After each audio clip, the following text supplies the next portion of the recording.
আজকে আপনাদেরকে এমন একটা জায়গায় নিয়ে যাব। এই জায়গাটা আমাদের বাড়ির ওইখানে একটা বাগান। এই বাগানে আমরা ক্রিকেট খেলতাম, এখন আর খেলি না। এই দিকের দৃশ্যটা অনেক সুন্দর। আমাদের বাড়ির পাশেই এই ক্ষেত। এই ক্ষেতের মধ্যে প্রতি বছরই ধান লাগানো হয়। চলেন তাহলে আমাদের ওই কাঙ্ক্ষিত বাগানে যাই, দেখে আসি ওই বাগানটা কেমন আর এখন কি অবস্থা আছে। আমরা তো প্রতিদিনই যাই ওই বাগানে। তাহলে ভিডিওটা শুরু করা যাক।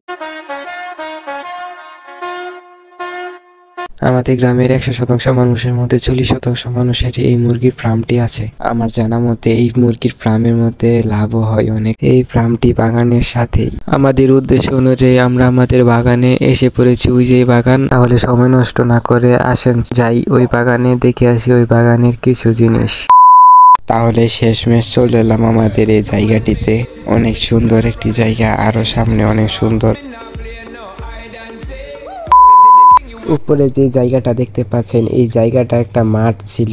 গাছ লাগানোর পর থেকে আর আমরা এখানে খেলি না। এখন আমরা ওইখানে নিচে খেলি। নিচে এখন খেলা হয় না, আমরা ওই পাড়া খেলি। এই জায়গাটার মধ্যে ফুটবলও খেলা হয়, ক্রিকেটও খেলা হতো, কিন্তু এখন আর খেলি না। এখন এটা গরুর ঘাস খাওয়ার জায়গা হয়ে গেছে। দেখেন, আমরা গ্রামের পোলাপান, আমরা সব মাঠেই খেলতে পারবো। এই মাঠ খারাপ তো কি হয়েছে, অন্য মাঠে গিয়ে খেলতে পারবো।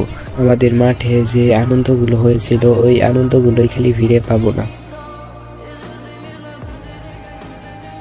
আপনাদেরকে আরো কয়েকটি জিনিস দেখাবো। অনেক বাতাস। যাই হোক, ওই দিকে যাই।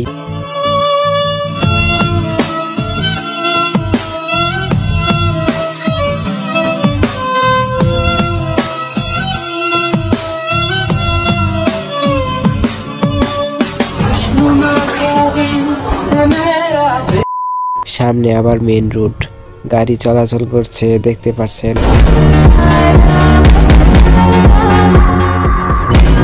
এটাকে আফ্রিকার জঙ্গল বললেও খারাপ হবে না, কারণ আফ্রিকার জঙ্গলের মতনই।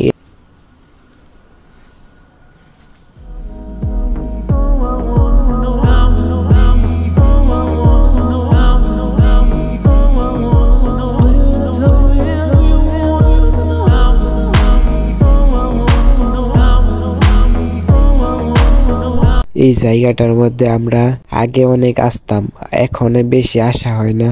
আর এখন আমি একটা গাছে উঠবো। গাছটা অনেক নিচু আর সুন্দর, ওঠার মতন গাছ।